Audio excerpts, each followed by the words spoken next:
और बोले बाबा नंद तुम्हें नहीं मालूम है और बेटा यादव चंद्र। बाबा नंद कहने लगे लाला कि जिसके हाथों में हम सबका आजीवन पालन पोषण है, इस कार्तिक कृष्ण चतुर्दश को उस इंद्र देव का पूजन है।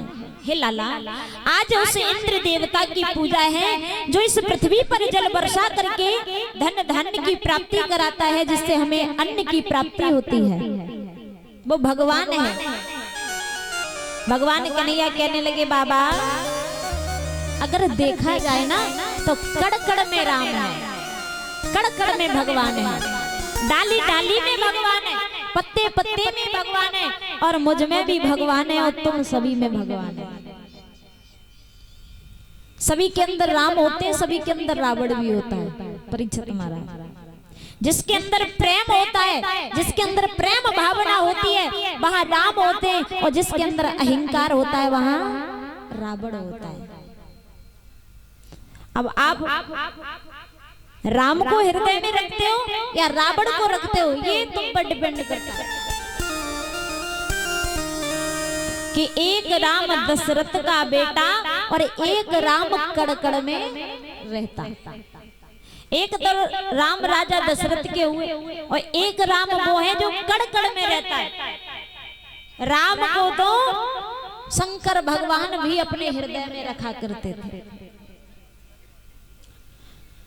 तो भगवान कन्हैया ने बाबा नंद से कहा कि बाबा कड़कड़ में भगवान है,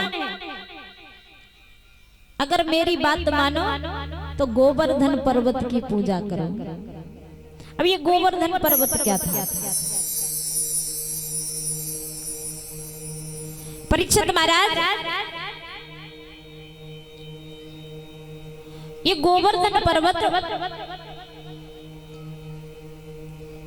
द्रोणाचल पर्वत का पुत्र था। इसकी इच्छा थी वृंदावन होते हुए आने की, और एक बार इसको एक ऋषि अपने साथ लेकर गए। इसकी सुंदरता को देख करके मोहित हो गए। बड़ा सुंदर पर्वत था। जब वो वृंदावन होकर आए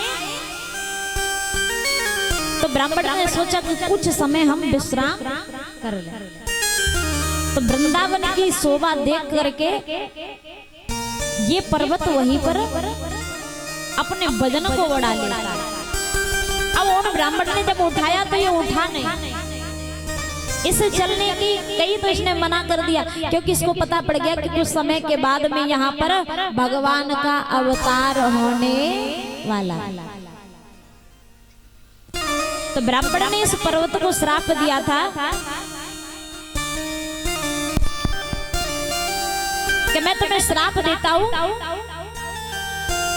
तुम्हें एक रोज एक एक कड़ घटोगे।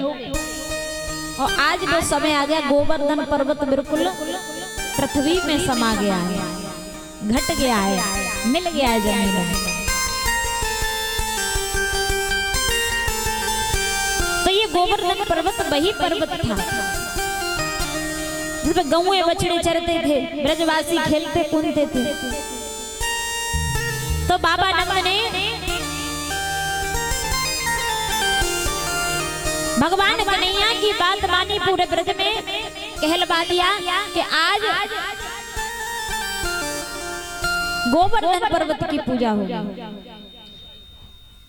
तो सभी ब्रजवासी गोवर्धन पर्वत पूजने के लिए जाने लगे। तो कौन कौन जाएगा गोवर्धन पर्वत? आज बैठे बैठे गोवर्धन घुमा के लाए कि मन चंगा तो कटौती में गंगा।